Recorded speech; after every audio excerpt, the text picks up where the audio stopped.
Hello, fellow artists. My name is Katla, or Tashka. I don't care what you call me. I do, however, care a lot about drawing. So today I bring to you a quick and easy guide on how to draw water.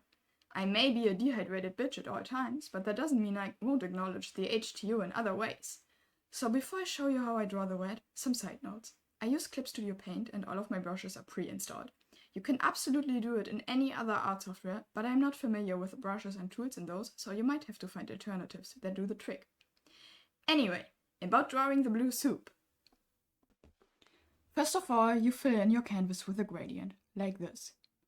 And then you use this tool called Crack.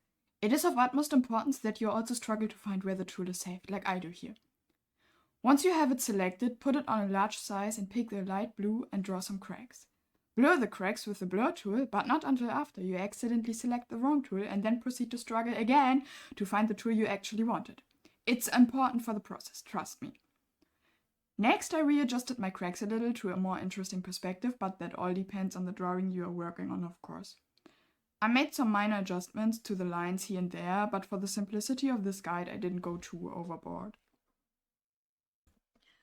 Now change the layer mode from normal to lighten. I tried out different ones and lighten was the closest to what I wanted here. Do whatever feels right to you.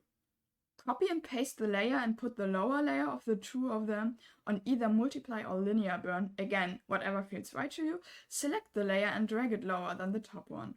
Now it looks as if your white lines are throwing a shadow onto the ground, and this gives it more depth. Adjust the colors to your liking. I then tried to color in the front with a more yellowish, greenish color to give the impression of sand. And just for the funsies, I added some little droplets to make it look a bit more interesting. The last thing I did was select a soft eraser and put it on a very low opacity and erase a little of the shadowy cracks towards the back of the drawing. These lines only throw shadow onto the bottom when the water is shallow, like my mom, so keep that in mind. And that's pretty much it. Here's some old drawings I made where I used this trick. In this one I also drew a line art around the lines to make it fit better with the overall illustration. I used it in this Leon Magnus drawing, and admittedly I should have maybe warped the lines to fit more with the overall shapes and movement of the water, but oh well, whatever. And I also did it in this Aphrodite fan art from, I don't know, some years ago. This is just a very simple guide and doesn't work for every illustration that has water in it, of course.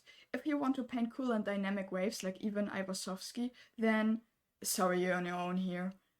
Thank you so much for watching. I hope this was helpful in any way. You can also find me on Twitter, Instagram and Tumblr under the same username Tashka, where I regularly post art. Links in the description.